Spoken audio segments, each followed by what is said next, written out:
Hello, everyone, and welcome back to yet another session of your subject Business Economics. Today, we'll be studying Unit 2, right? We'll be covering a few topics of Unit 2 today, right?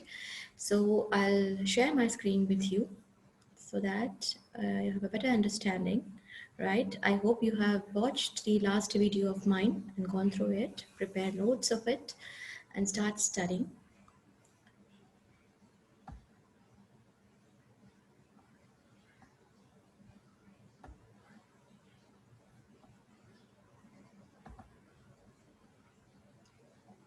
Now, welcome to online lectures of SM Dr. D.Y. Patil, BBA CA and Arts Commerce Science College, Shahunagar, Pune. Now, the topics that we're going to cover here is we'll start with national income. Now, let's understand what is national income. National income means the value of goods and services produced by a country during a financial year. It is the net result of all economic activities of any country during a period of 1 year and is valued in terms of money, right? So, it is national income is an uncertain term and is often used interchangeably with the national dividend, national output, or national expenditure. So, national income, what it is, it's total amount of income accruing to a country from economic activities in a year's time. So, it includes payment made to all the resources, either in the form of wages, interest, rent, and profits. The progress of a country can be determined by the growth of national income of the country, right? Now, the national income is the aggregate money value of all incomes earned by individuals and enterprises. It may also be defined as the money measure of the net aggregates of all commodities and services accruing to the inhabitants of an economy during a year. Thus, the concept of national income has different meanings. It may be described as the national product, national income, national dividend, whatever, as I told you. Let's understand the importance of national income for the economy. The very first importance is standard of living. Now, standard of living denotes what the nature of life and comfort of individuals that we are living. It is obtained by dividing the total population with the national income. So, national income estimates reveal the changes in the standard of living of the people. Next is trends of the economy. National income estimates are also useful for knowing the trends, right, in the economy. Like they reveal whether the economy is moving forward or declining or in a stable condition. It also enlightens the rate of growth of the economy, the national income. Next is output in different sectors. Now, national income estimates are of great utility for knowing the level of output, produced in different sectors like agriculture, industry, transport, business, etc. So they also inform the significance and contribution of different sectors to the national dividend.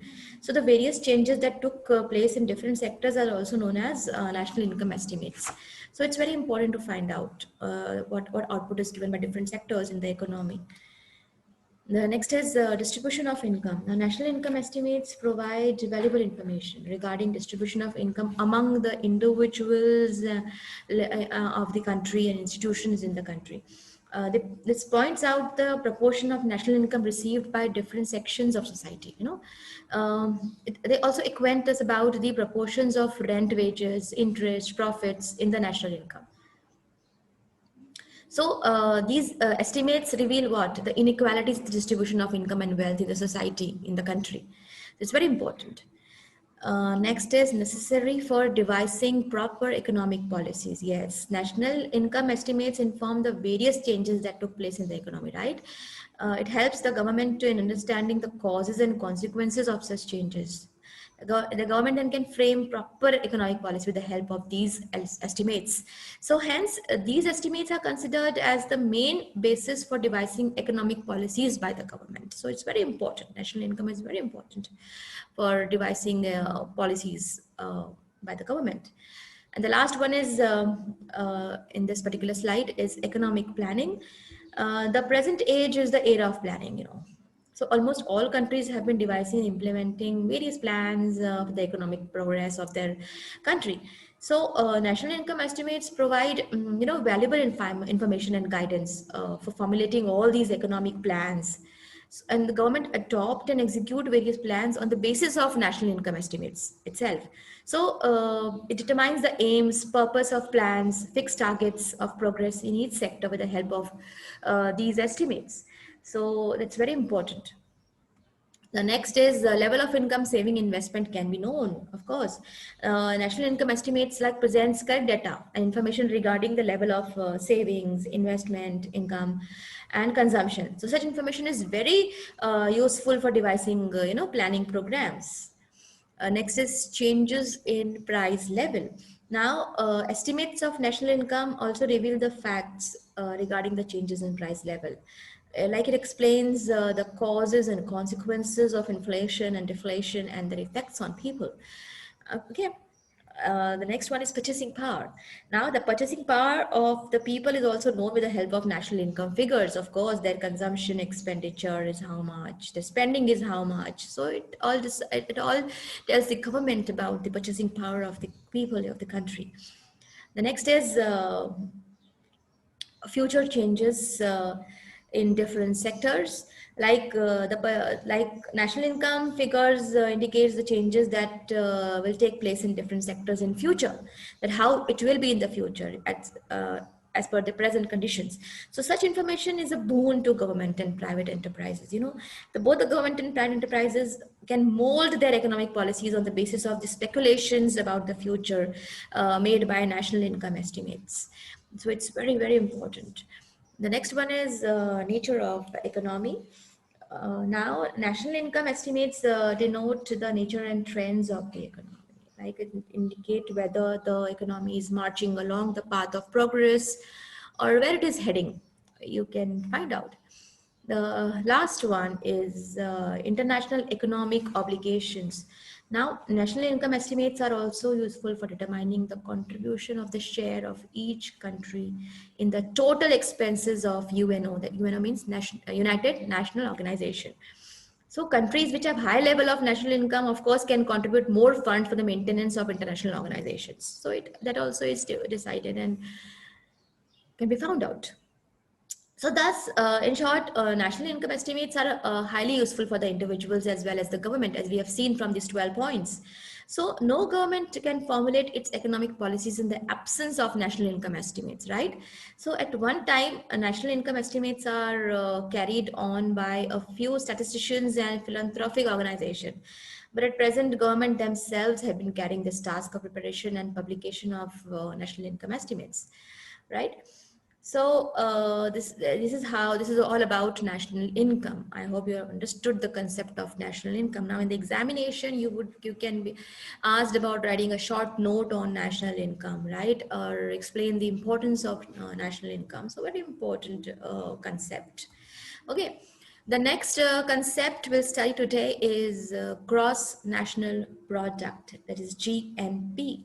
Now, what is GNP? It is an estimate of total value of all the final products and services turned out in a given period by the means of production owned by a country's residents. So GNP is commonly calculated by taking the sum of personal consumption expenditures, private domestic investments and government expenditure, net exports, and any income earned by residents from overseas investment minus income earned within the domestic economy by foreign residents. So this is how the GNP is calculated. So net exports represents the difference between what a country exports minus any imports of goods and services. Okay.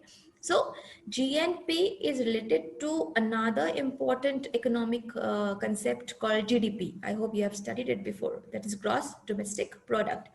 Like which takes into account all output produced within a country's borders, regardless of who owns the means of production. So GNP starts with GDP, adds residents' investment income from overseas investment, and subtracts foreign residents' investment income earned within a country. So this is how you get GNP. So this is the concept of GNP. The next concept we'll understand today is net national product, that is NNP. Now, NNP is the monetary value of finished goods and services produced by country citizens overseas and domestically in a given period. Look, it is equivalent to GNP, the total value of a nation's annual output minus the amount of GNP required to purchase new goods to maintain existing stock, otherwise known as depreciation. So NNP is often examined as an annual on an annual basis as a way to measure a nation's success in continuing minimum production standards. Right? It can be useful method to keep track of an economy, like as it takes into account all its citizens regardless of where they make their money and acknowledge the fact that capital must be spent to keep production standards high. The concept of NNP is expressed in the currency of the nation it represents. That means that in the United States, the NNP is expressed in dollars, and in India in rupees. So NNP can be extrapolated from the GNP by subtracting the depreciation of any assets. This is how the difference between GNP and NNP. So depreciation is the figure is determined by assessing the loss of the value of assets as attributed to normal value and aging. You know what is depreciation? It's reduction in the value of asset. We have studied depreciation. In final accounts, we deduct from assets, fixed assets. So relationship between the nation's GNP and NNP is similar to the relationship between its GDP and net domestic product, that is NDP. Okay. So the next concept we're going to study today is GDP. So GDP is the total monetary or market value of all the finished goods and services produced within a country's borders in the specific time period.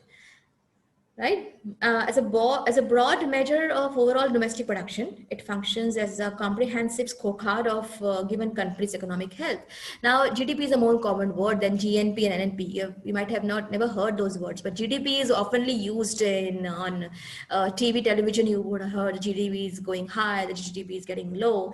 So GDP is very commonly used term and very important. So let's understand how it is. Though GDP is typically calculated on an annual basis, it is sometimes calculated on quarterly also. So in US, for example, the government releases an annualized GDP estimate for each fiscal quarter and also for the calendar year. So the individual data sets included in the reports of GDP are given in real terms. So the data is adjusted for price changes and is therefore net of inflation. So this is how the calculation of the country's GDP encompasses all private and public consumption, government outlays, investment, additions to private inventories, paid in construction costs, and the balance of, and the foreign, of course, balance of trade, like exports are added to the value and imports are subtracted, of course. So of all the components that make up the country's GDP, the foreign balance of trade is especially very important. Okay.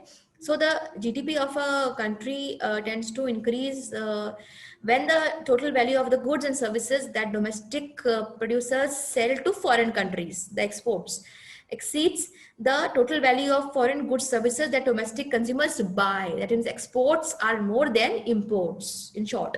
So when this situation occurs, a country is said to have a trade surplus. So if the opposite situation occurs, if the amount that domestic domestic consumers spend on foreign products is higher, greater than the total sum of what domestic producers are able to sell to foreign consumers, it is called trade deficit.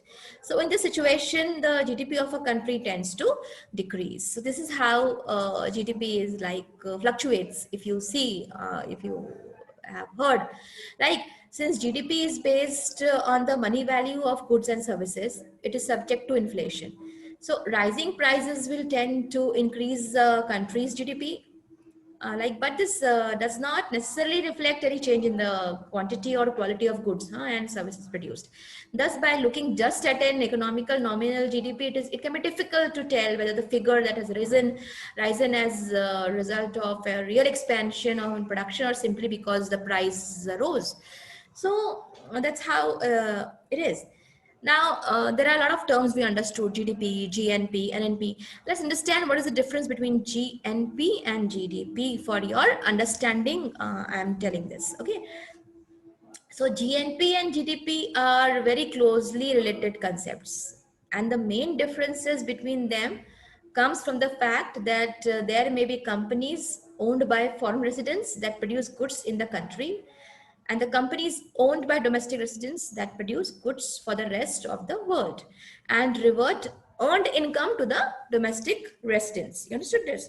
For example, to give an example, there are a number of foreign companies that produce goods and services in United States and transfer any income earned to their foreign residents.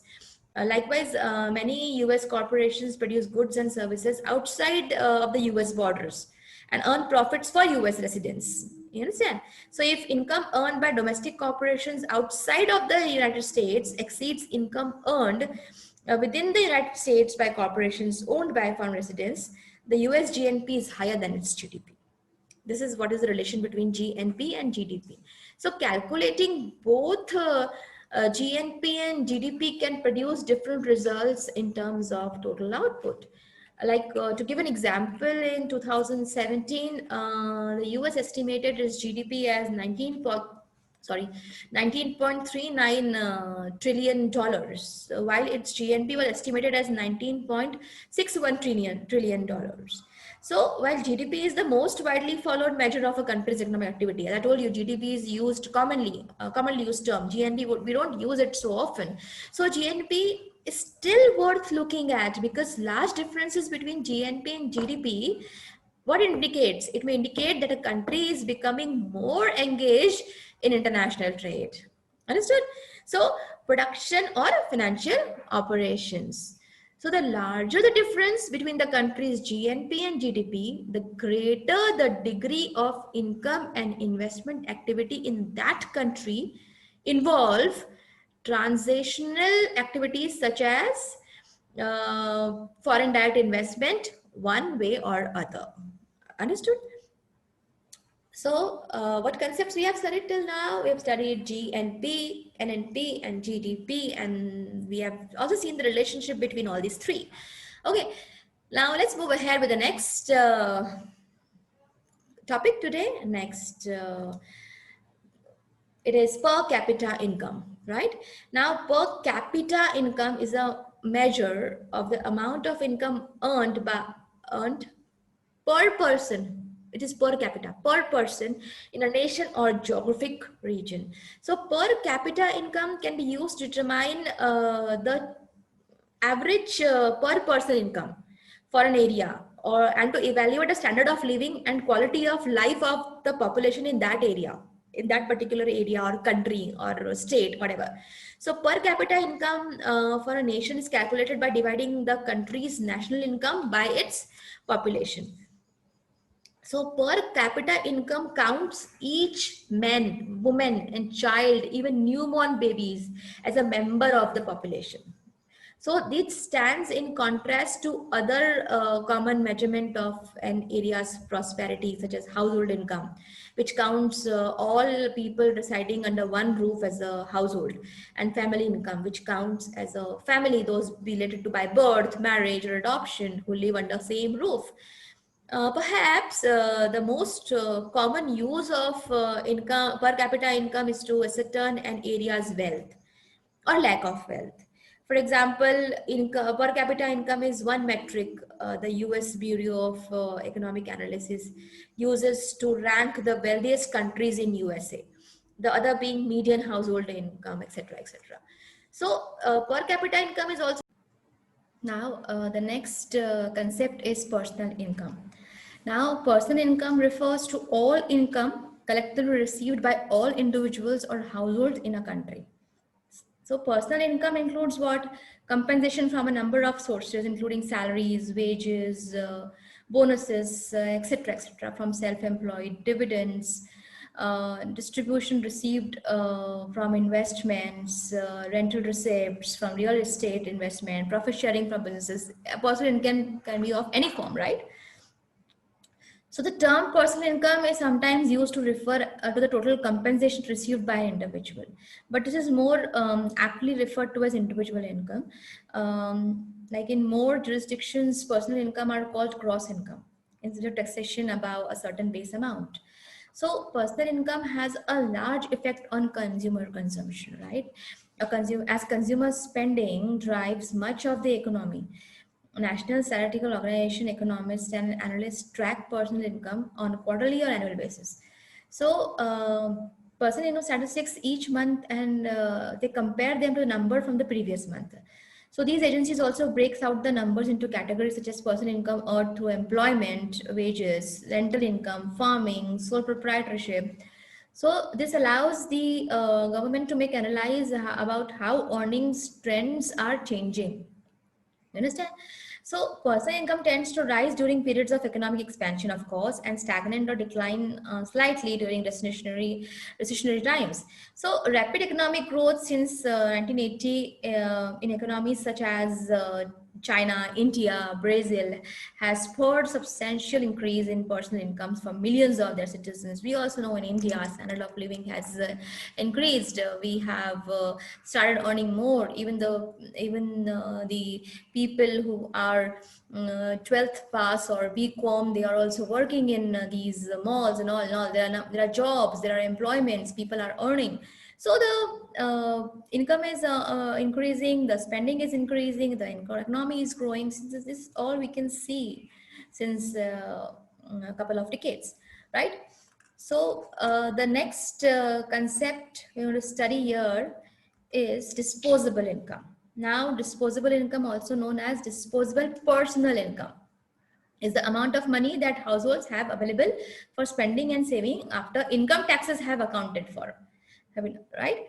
So, disposable personal income is often monitored as one of the many key economic indicators used to gauge the overall state of the economy. What's the formula of DPI? That is disposable personal income, that personal income minus personal income taxes, right? So disposable income is an important measure of household financial resources. For example, to give an example, consider a family with a household income of 1 lakh, and the family has an effective income tax rate, whatever going on. So this household disposable income would be, after paying, for example, 25% of tax, would be 75,000. So economists use this DPI as a starting point to gauge household rates of savings and spending. And many useful statistical measures and economic indicators derive from disposable income. For example, economists use disposable income as a starting point to calculate metrics such as discretionary income, personal saving rates, marginal propensity to consume, and or marginal propensity to save. All these concepts you study in future slides. So disposable income minus all payments for necessities like mortgage, health insurance, your food, your transportation, that is equals to discretionary income. So this portion of disposable income can be spent on what the income earner chooses, or alternatively it can be saved, because this is the extra income that is having after fulfilling all his necessities. So discretionary income is the first to shrink amid a job loss, pay reduction, or economic downturn. So as such, businesses that sell discretionary goods tend to suffer the most during recessions and are watched closely by economists for signs of both recessions and recovery. Understand? Because necessities are fulfilled first, and then you go for luxuries or some durable goods, right? So you postpone your demand. You have studied in demand analysis, so people fulfill their necessities first, and they postpone their luxuries or durable goods demand depending upon their income and needs. So a disposable personal income refers to the amount of money a population has left after taxes have been paid. It refers from personal income in that it takes taxes into account.